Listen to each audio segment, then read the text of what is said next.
Alrighty. What is this? Now we're going to talk about third grade. We already talked about first and second grade, talked about when I was born and all that, moving to Baton Rouge. Third grade, I loved my teacher, Miss Amity. She was such a sweet, sweet woman. That's where I learned multiplication, was in third grade, and I loved it. She made it fun. We would have like competitions.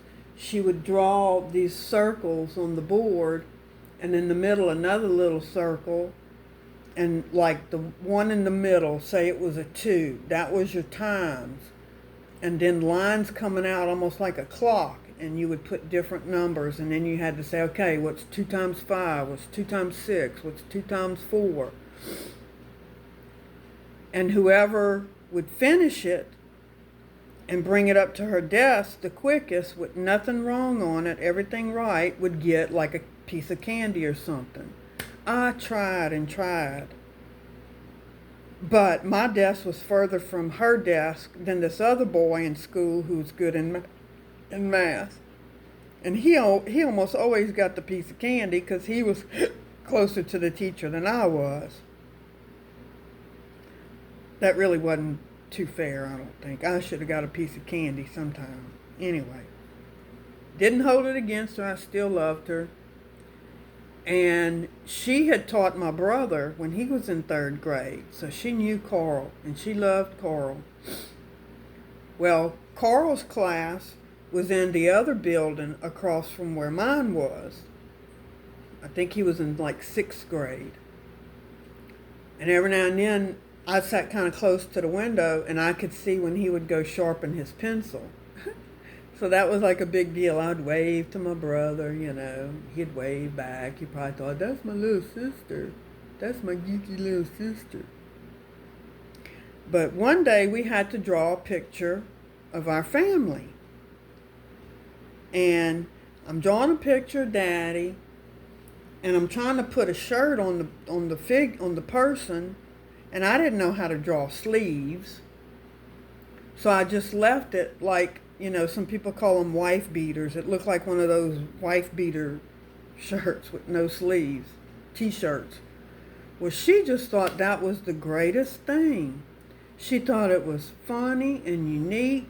She put it up on the bulletin board in the hallway for when we had open house so everybody could see Donna's picture of her daddy in a wife beater shirt. Oh God, that must have been embarrassing for Mom and Daddy. I don't know. Anyway. And she kept it for years. And, you know, Mom would run into her somewhere and she would bring it up. You know, I still have that picture that Donna drew. I just loved it. Okay. But years later, when I had kids, they were members of the Kilowatt Club, the swimming club that I used to take the kids to.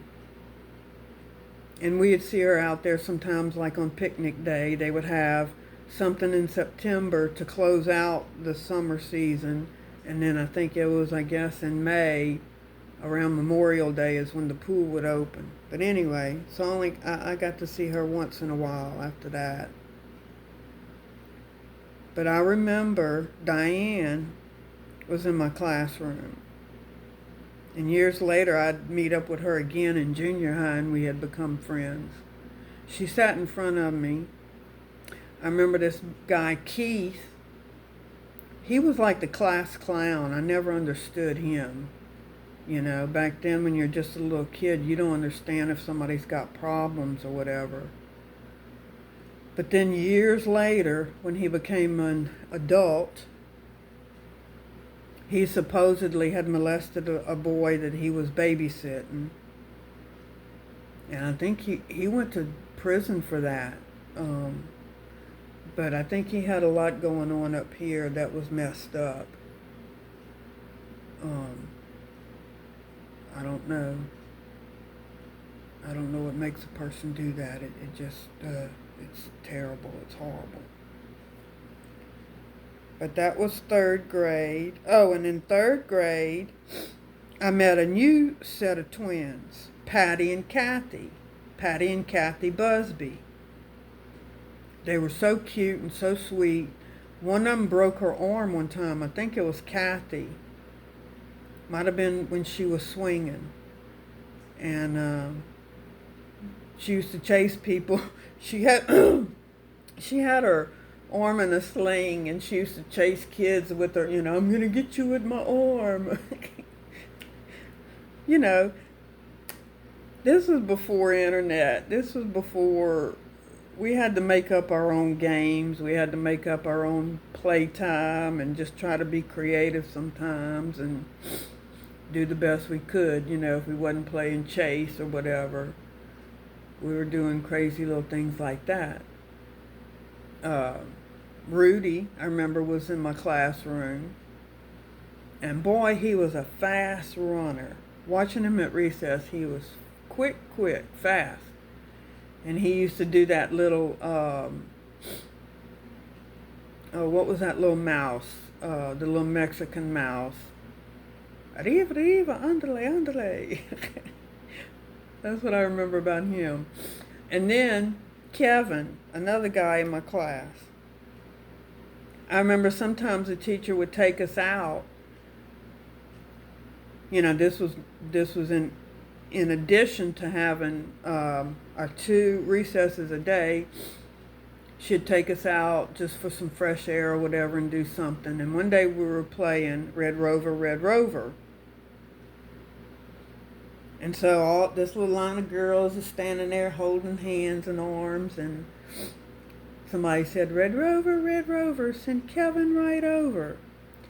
He would get like the most determined, meanest face and start running to where by the time he got to where the girls' hands were held, they would just let go and scream and go, ah!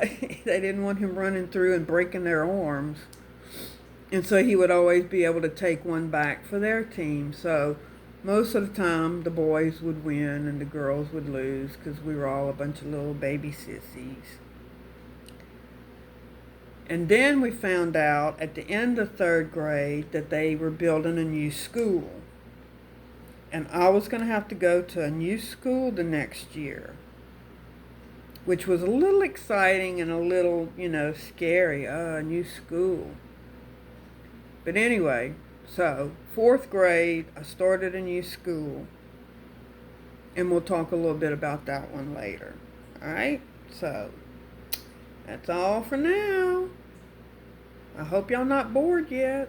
Keep watching. It's going to get better. I promise you, it's going to get better.